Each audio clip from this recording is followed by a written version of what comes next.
If I listened to you speak for 5 minutes, I could predict your future.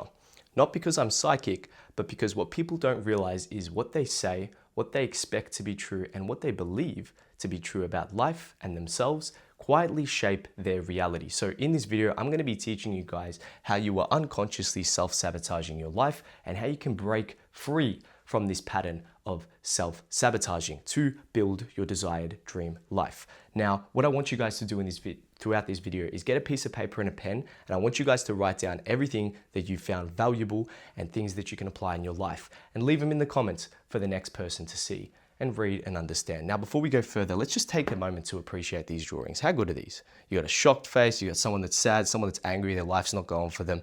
And I'm proud of this one the most. Someone who's falling, their life's falling apart.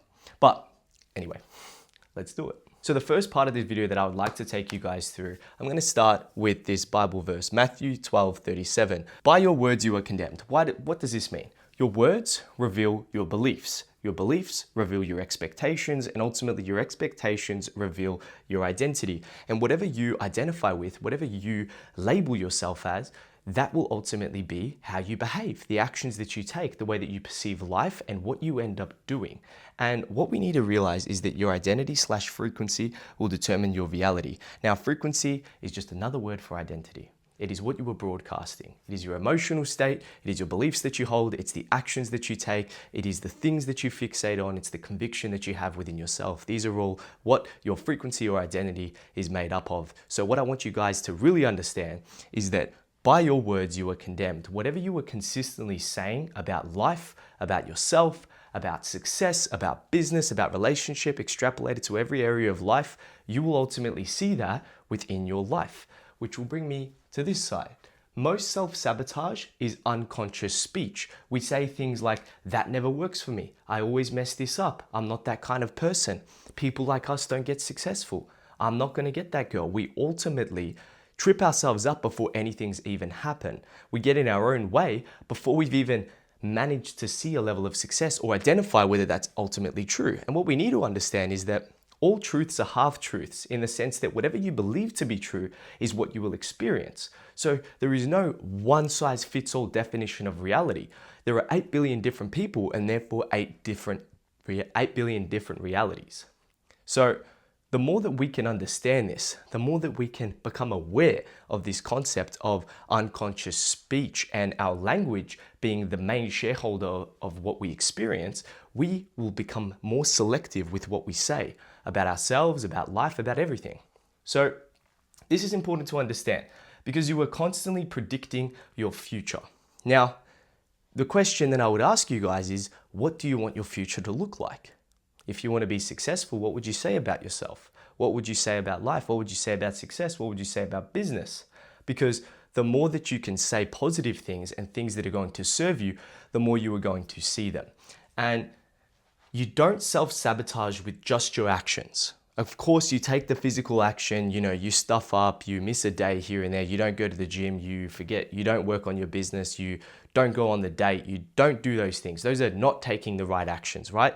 Or you could take the wrong actions and indulge in vices and things that aren't going to serve you. That's taking the physical action, of course, but you don't just self-sabotage with your actions, you sabotage with your language. And I want you guys to write that one down so that you remember this, because ultimately your language, like I said here, will determine your beliefs, which determine what you expect reality or life will bring back to you, which ultimately reveals your identity. And what we identify with and what we claim as our identity, our frequency, will be how we behave. So if you want to change these actions, you can't start at the actions. The actions are like trying to put a band-aid on the problem that is being created from somewhere else. It's a quick band-aid fix. It's like trying to fix the effect instead of trying to fix the cause of the problem in the first place. So the more that you guys can understand how your language is a big predictor of what you experience and what you identify with, then that will begin this trail of success in changing your identity and your frequency, which will ultimately change your behaviors. Because I know a lot of people that will try and take the right action. Let's say that they haven't been as consistent as they would have wanted to. They kind of just, what's the word I'm looking for? They're undisciplined, right? They want to become disciplined. They want to build a life of success, take all the right action. But if you aren't in an identity that is going to serve you, if you aren't in a frequency that is going to serve those actions, they will eventually fall short. You might be able to show up and take the right actions for a day, a couple of days, a week, maybe a month, but eventually it will fall apart. It's like the whole concept that I'm sure you guys have heard, you never build a house on sand, because eventually it'll fall apart, it'll fall to shit. So we want to build solid foundations which we can build upon. When you're in that right frequency, you're going to take the right actions. You're going to behave as that version of you that takes all the action that's going to help you get to your goal. So let's get into the next part. The second part of this video that I would like to take you guys through is the law of expectancy, or the law of expectation. Because what we don't realize is that unconsciously, your words create the expectations that you have for life, for success, for abundance, which ultimately bleed into the actions that you take and the outcomes that you experience. And then your outcomes will channel back into your expectations, which will once again be channeled back through the words that you consistently occupy. Now, your brain moves towards what it expects. If you are expecting failure, if you are expecting everything to go wrong, you will experience that within your life. Not because life hates you, not because you're taking the wrong action, but because you expect that to happen. You are assuming something to happen. This is also known as the law of assumption, as the law of expectancy, the law of knowing and conviction. So ultimately, your expectation will shape your perception, what you will fixate on. Because if you believe something to be true, you're going to fixate in areas of your life unconsciously to prove that to be true, to find evidence. And this is because we all have something within our mind, within our brain, called the reticular activating system, also known as RAS. And what this does is it filters your reality, filters out your day-to-day life to pick up on things that you believe to be true.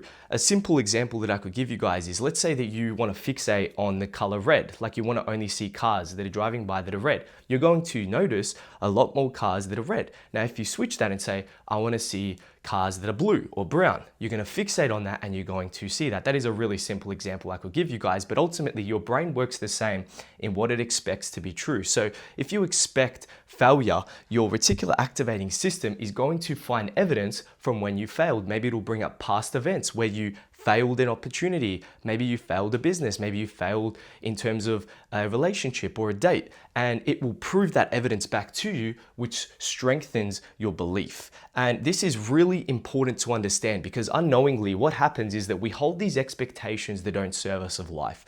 We hold these beliefs that, oh, this person doesn't like me and therefore all boys or girls are bad. This didn't work for me, so it must mean that I'm shit at this. This, XYZ, extrapolate it to every area of life. You think you're a failure, you will be a failure. You expect yourself to be successful, you will be successful. And what we need to understand is that you unconsciously act in ways that confirm these expectations. So self-sabotage ultimately is just the expectation projection. It is the projection of the expectations that you hold within. So if you think that you're going to be a failure, you're going to act like a failure. You ain't going to show up in the ways that you should be. You're going to self-sabotage at a level that isn't aware to you ultimately. You're going to maybe quit early, or not take the right actions, or take the right actions with the wrong energy. And what happens is that when we are trying to be successful in this life, and whatever your definition of success is, this all means the same. You can extrapolate this to whatever your definition of success is. Maybe it's to have a successful career. Maybe it's to start up and grow a multi-million-dollar business. Maybe it's to have a loving, healthy relationship. Whatever it may be, this can all be extrapolated and understood in your definition of success. So self-sabotage is expectation projection. So if you're holding expectations that don't serve you in a relationship, that's ultimately what's going to play out. If you have expectations that don't serve you in business, that's what's going to play out. And this is why a lot of times, and I'm going to use the business example as one of them, there's a lot of people that I see who are in the realm of business and they're taking all the right action, physically speaking, but they hold the wrong beliefs and the wrong expectations about whether they will be successful, about whether the business will work, about whether people will, validate them for the services that they provide. And ultimately, what we need to understand is that it's never a business problem. It's just a personal problem that is manifested within the business. And the moment that you can come to realize this, you can almost it's almost an aha moment, a realization, an epiphany, if you will. And you ultimately go to then be like, well, where can I find all of the personal problems so that I can fix, so therefore my business can grow? And this is massive. When you realize that, it's like a light bulb moment, because you go, wow, it was never the business. It was never these things that I thought. It was never the employees. It was never the manager. It was never the service. It was never whatever. It was you. Hard pill to swallow, but it's true. And here's some examples that I can give you guys. If you expect rejection, you're going to hesitate. If you expect that things are going to go wrong, maybe you want to approach a girl, ask her for a number, or a guy, whatever, and you expect rejection, you're going to hesitate. Now imagine if you went in to that encounter with full confidence and you felt like that person, that motherfucker, if you want to call it that. You felt like that person. You showed up. You're going to have a way different energy compared to some guy who shows up and he's a little bit awkward and he stutters because he's overthinking it and he's hesitant and he doesn't ask her straight away and he waits to do it. Like, what energy do you think you're going to be giving off? And then ultimately, that will predict the outcome, whether that person gives you their number though or not, whether you lock in a date with them. Just an example.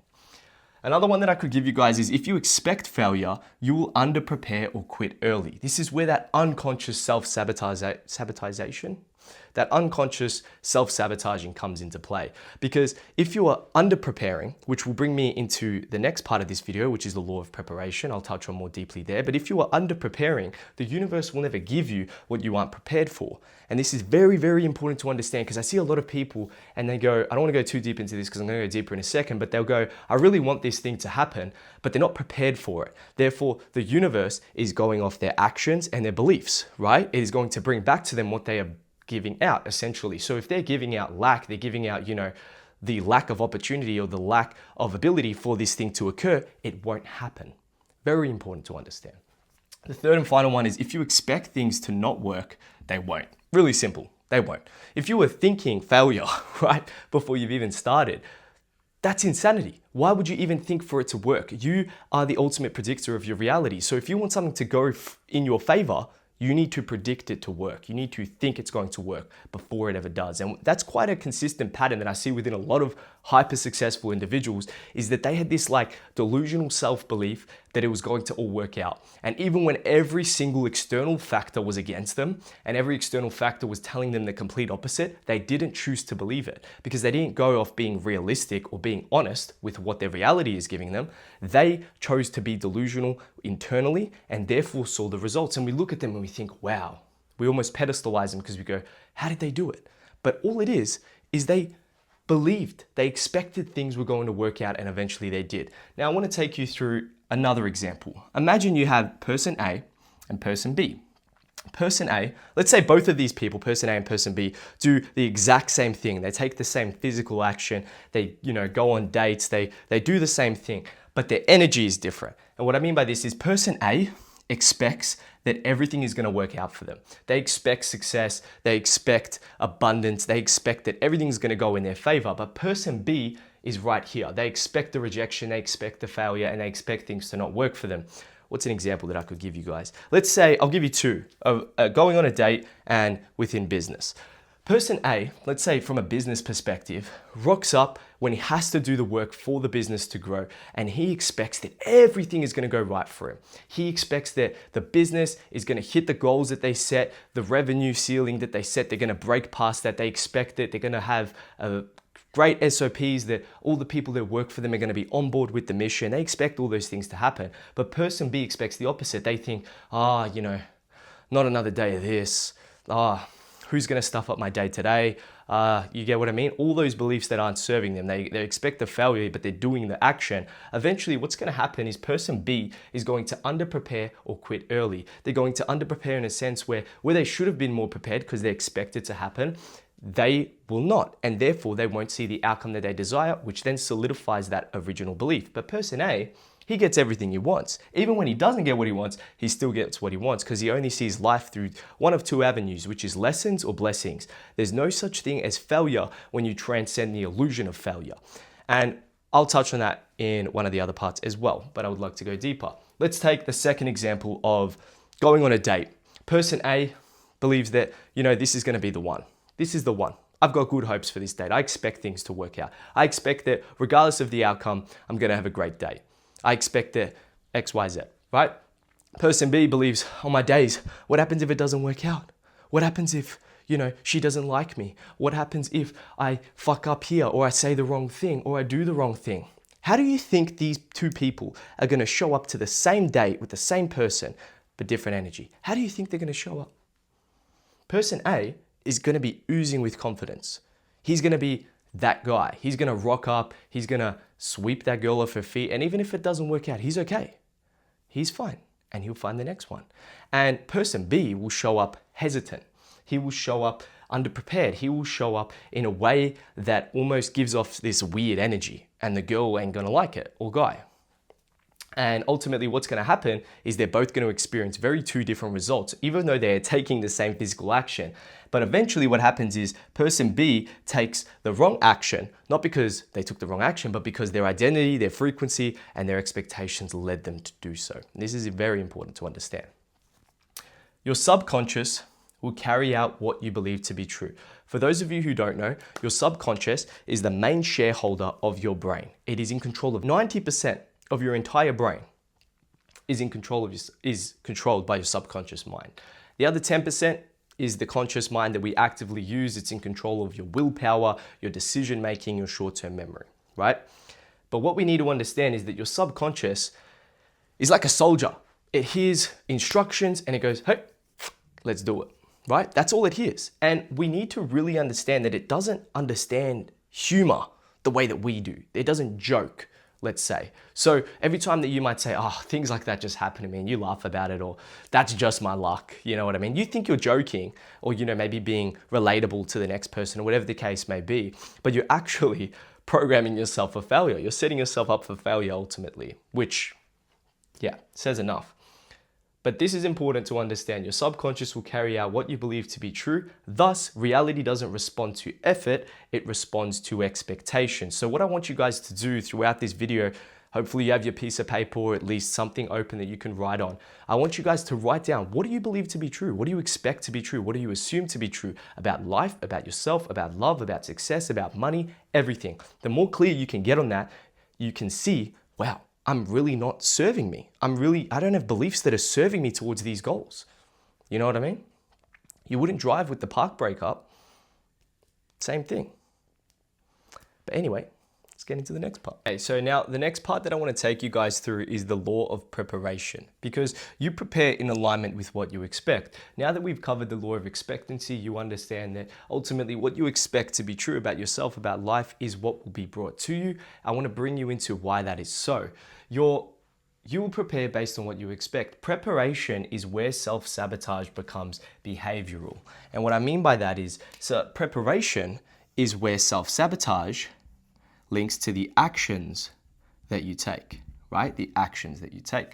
So if you expect failure, you will end up procrastinating. You're going to half commit and you're going to make plan Bs or try and find other exits to fall back on. And ultimately, what I want you guys to understand is, even if you've heard of this concept of you always need a plan B, if you have a plan B, you are distributing your energy.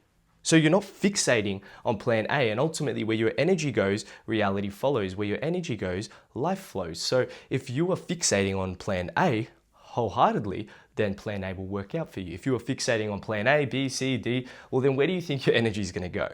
You're not going to see success across the board, whether it be A, whether it be D. So you guys really need to understand this, because the more that you can understand that your expectations will lead to preparation, what you prepare for is what will be brought back to you. It's like the whole concept. I remember hearing, I can't remember which celebrity or influencer mentioned that when they were younger, they wanted to get a new car. And they tried for ages to get this new fancy car of theirs, but they couldn't find a opportunity or reality where it was so. And it was only until they got rid of their old car that was taking up space in their driveway did the new one come in. And it's almost like you were preparing, you were opening the door for what you want the universe to bless you with. Now, if you say that you want success, but you are unconsciously unprepared for success, you will not see it. It's like taking that blind leap of faith. blindly per faith. And it also mentions this in the Bible. I am not too sure which verse it was, but it says, the foolish bring only the lamps, but the wise bring oil within the lamps. And what this means is that they were prepared. The people who were prepared were the ones that flourished. The people that were prepared were the ones that got and brought into fruition what they desired.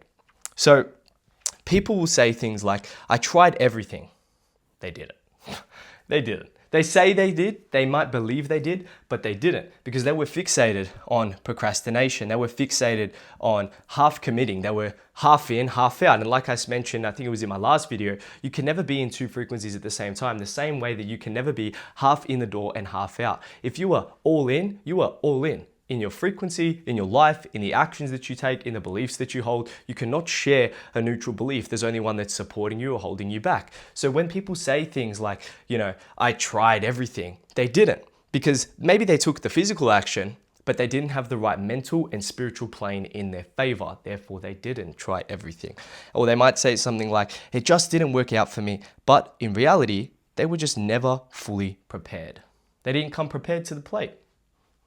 They didn't assume that things would work out for them. They didn't take the behavioral actions necessary for that to occur. Because we live on three planes of existence: spiritual, mental, and physical. You cannot operate in only one and expect your desires to manifest or to materialize. That is insanity. Now, yes, there are some people that can take the right physical action and work against the grain, but what I would like to argue is that no house built on sand will last. And that is ultimately the point that I would like to make very clear and emphasize on, because people who achieve a level of success, but mentally and spiritually they're in the wrong states, that will eventually be taken from them. It wasn't given to them from solid foundation, but the person who achieves success by being in the right physical, mental, and spiritual planes will flourish, and it will stay with them forever. So, you don't rise to your goals, you fall to the level of your preparation. Now, poor preparation means unconscious agreement with failure. So when you unconsciously agree with failure, you are telling yourself that this thing is not going to work. You're assuming that these things aren't going to work out for you. This opportunity is going to fall through. This person's not going to show up for me. This business idea is not going to take off, whatever it is. And that's very important to understand, because the more that you can become aware of your unconscious programming, the easier it is to change it. So your unconscious agreement with failure is due to poor preparation, which leads into the way that you show up. And what I mean by that is the energy that you withhold on a day-to-day basis in the actions that you take, the actions themselves, and everything else around that topic. So really, you want to be successful across the board, whether that be in your career, financially speaking, fame, it doesn't matter. Like, you can extrapolate it to everything, but you aren't prepared for it, physically speaking. The universe will not bring that to you, because it ultimately it brings back whatever you were broadcasting. If you are broadcasting, physically speaking, a lack of preparation, you are showing it that you are not in the embodiment of what you desire. But when you are the version of you who has everything that you want, because what we need to understand is that you can only have what you already have. It is this annoying law that we all have to abide by. But when you understand that, you can really understand that how would you act if you were that version of you that has everything that you want? How would you be? What would you believe? What would you say? What would you do? All of these things. So the more that you can do that, you would say, well, how would that version of me prepare for the thing that he wanted? Because if you knew you were getting a new car tomorrow, you'd probably sell your old one. You'd probably make space for this new one. If you knew that, you wanted to travel, you'd probably pack your bag. Little things like that, that people would say, but logically speaking, it's not ready yet. How can I do that? It's not there yet.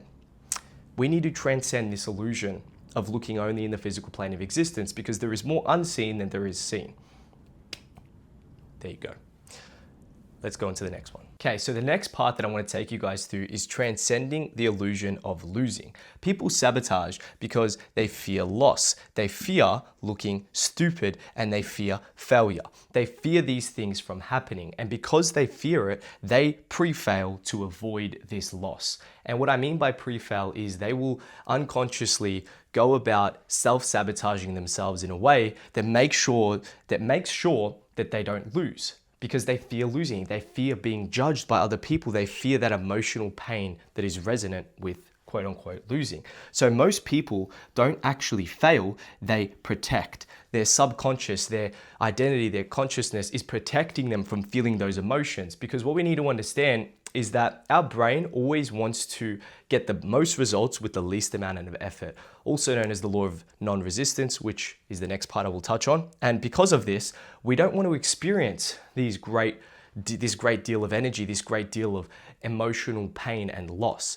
And what we will do is it will protect us from these things by unconsciously self-sabotaging it. So if you fear illusion, the illusion of losing, if you fear failure, you will take unconscious action towards making sure that you don't fail. And what happens by making sure that you don't fail? You're not going to take the actions that you need, simply put. So if you remove this concept of losing, what you'll find is that there is nothing to sabotage because you do not fear losing. Therefore, there is nothing to sabotage and there is nothing to protect, right? And we need to really understand this because all losing or failure is one side of a polarity. And what I mean by that is you cannot have one thing without the other. We operate in a physical plane of existence where the law of polarity is present. Now, the law of polarity meaning everything has an opposite force. So think about cold, hot, tall, small, success, failure. You cannot have that success without having failure because it is the direct opposite force, but it is just dependent on what spectrum, what side of the spectrum that you are on. But with that being said, that doesn't mean that you can transcend this illusion of failure, because when you transcend it, what you're gonna find is that every time something happens, when you think it's good, when you think it's bad, whatever the outcome may be, you either have a blessing or a lesson. That's it. You learn from it, or you are blessed with a positive outcome that you wanted to experience. Now, the law of polarity works in a way that it ties into the law of rhythm. And what rhythm ultimately means is the tides come in and out, everything that goes up must come down. And that's because we vibrate at different states. And depending on where you're vibrating, you are on that different side of the spectrum. So let's say that, for an example, we have success on this side, and we have failure over here, right? The only thing, they're both on the same spectrum of polarity, but they are just different poles ultimately. But the rhythm of life, the law of rhythm, will always try and swing you back and forward. It will always try and do this. The higher the high, the lower the low. But with that being said, we can almost jump over this swing on the way back by transcending this illusion of losing and not allowing loss or failure or the fear of it to trap us, to keep us stuck from taking the actions necessary in order to see success. So ultimately, what I want you guys to do is understand that success and failure come par and par. You can't have one without the other. So fearing failure is ultimately fearing success. Now, why would you fear the thing that you want so deeply? Let that sink for a second. And unconsciously, we do this all the time. We don't think we're doing it because we want success. Consciously, we're fixated on success. We want the abundance, we want the financial success, we want the business to go the way we want it to go. But unconsciously, we fear failure. And therefore, because we fear failure, we fear success. So removing this illusion of failure is what can transcend us beyond the illusion of losing. So I want you guys to write this down and really drill it in. You either have a blessing or a lesson. There's no in between. Even when something bad happens, you have to ask yourself, what did I learn from this? What was the universe trying to show me? What was God trying to show me? What lesson could I pick up and then take forward to make sure that this doesn't happen again? And if you got blessed, congratulations, good job. And the law of polarity, I could go way deeper in this, but I wanted to sum it up briefly within this whole notion of transcending the illusion of failure, because everything on this planet has a direct and equal opposite force, right? You have cold, you have hot. You have solid, you have fluid. You have, I could extrapolate it to almost everything. You have happy, you have sad or anger. You have love, you have hatred. And ultimately, it's almost humorous because when you look at, let's take the notion of love and hatred. Love is enlightenment. It is love for self, it is love for others, love for people, love for life itself. Hatred is almost like the overconsumption of love to a point where they were rejected and then they've gone to the other side of the spectrum. They're still on the same energetic field of vibration. It just depends on what level of vibration they're vibrating at. And it's funny to see because people that hate someone, potentially they hate someone because they were rejected of their love. But originally, they wanted their love. They wanted to experience love. Now, the only thing that's changed is the rejection of that, and therefore they move towards hatred. So the final part of this video that I really want you guys to conceptualize is the art of non-resistance. And the definition of non-resistance, the law of non-resistance, is fighting or opposing life's challenges often strengthens them. And this is funny. It's a funny concept when you first hear it because it almost sounds too good to be true.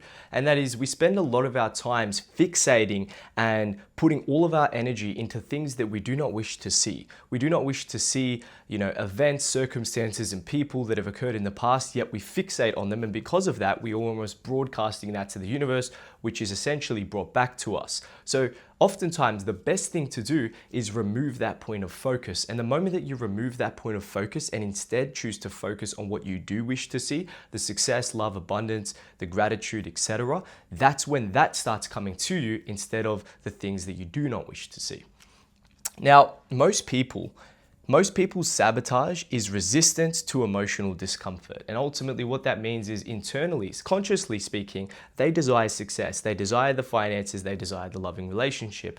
But subconsciously, they do not wish to feel that emotional discomfort of failure, of getting out of their comfort zone, of being perceived as weird, wrong, or losing, right? Exactly how we touched on in the last concept. But what happens though, is that people don't realize that when you resist an outcome, you ultimately split your energy, right? And because you split your energy, part of you wants the result, but part of you wants to avoid the discomfort. And you're going to end up sabotaging when your desire and your internal safety systems are in conflict with each other. Part of you is saying, I want the success, I want the money, I want the relationship, but the other part of you is saying, well, I fear losing, I fear failing, I fear fucking up. And because we now know that the subconscious is the largest shareholder of your mind, your subconscious is always going to win, ultimately. Your conscious mind is only in control of 10% of your entire brain. So when you really conceptualize that, you're going to go, well, that 90% is going to outweigh me here. So when you fear when you fear negative outcomes happening, that's ultimately what's going to happen. You're going to self-sabotage at a level that's unaware to you, and that'll ultimately bring about the results that you experience. Now, I've written this quote up here because I want everyone to write this down and conceptualize this. You can only sail smoothly on calm waters. Now, what does that mean? The more resistance you have within your life, and internally speaking, you have friction. And the more friction that you hold, the harder it becomes to materialize your desired reality, your desired life, your desired goals that you want to materialize, that you want to make into fruition. And when you can remove this level of resistance from your life, from your internal state, you can embody a state that's calm, contempt, and is okay with everything that's happening. Because you need to think about, what would that higher version of me do? What would the version of me that has all of the goals, that's achieved all the goals, that has everything they want, they got the car, the house, they go on holidays, they have the loving relationship, whatever it is you wish to materialize, how does that version of me feel? Is he anxious about these goals? Probably not. Is she worried about a certain event not happening? No. That higher version of you feels that level of calmness, that feeling of content.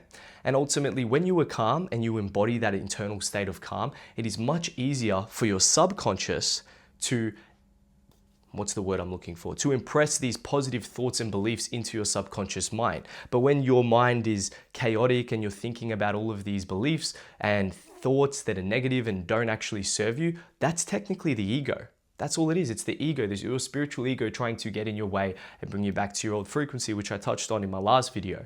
And the more that you can embody that state of calm, the easier it is to impress your subconscious mind with the thoughts that you wish to impress, and therefore become that version of you that you wish to become, right? And I've got this here so that we can understand. A level of resistance will always bring about a level of internal friction, which will ultimately split your energy, and this is when you self-sabotage. So when you split your energy between what you desire and what you want to avoid from an emotional standpoint, you will end up avoiding it. Even though you want the success, you want these things to happen, emotionally you don't. And the more aware you become of that, the easier it is to change. So let's look at this from an opposite perspective. Let's say you embody a level of non-resistance, a level of calm, contempt.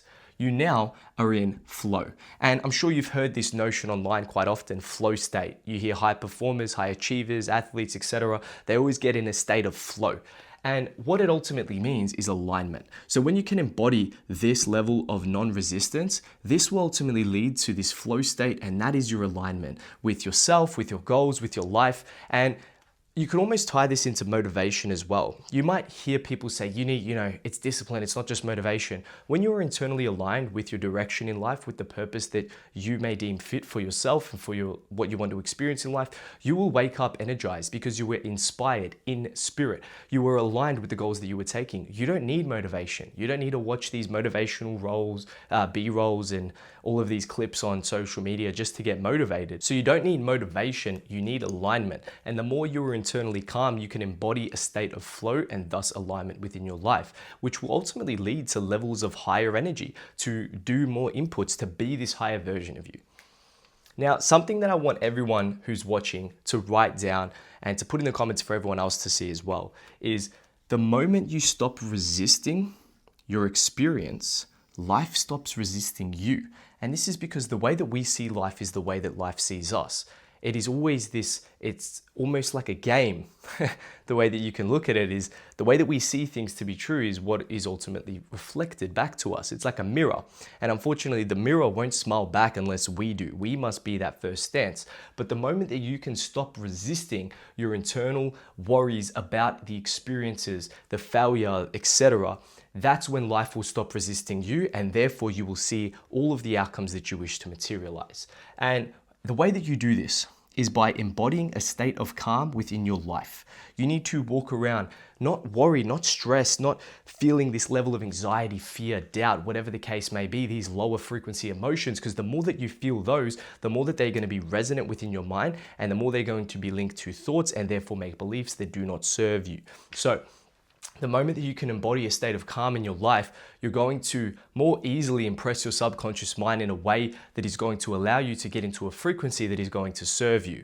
So let's say that you want to be a successful CEO. You need to adopt an identity, a version of you that is a successful CEO. How does he think, feel, act, behave? What does he believe to be true? What is his emotional state like? Because most of the time that successful CEO wants a level of calm. They don't want to feel stressed. They want that level of calm. Although stress may arise, stressful problems, they always embody that state of calm. And that's ultimately what you need to do. You need to embody a state of calm so that you can impress your subconscious mind with the things that you wish to impress it with. Now, I hope you found this video valuable. Hopefully you guys have a full page of notes that you can go away and apply right now and get out of this cycle of self-sabotaging so that you can build your dream life. I would love to hear any topics that you guys would like me to cover going forward, but like always, I'll see you in the next one.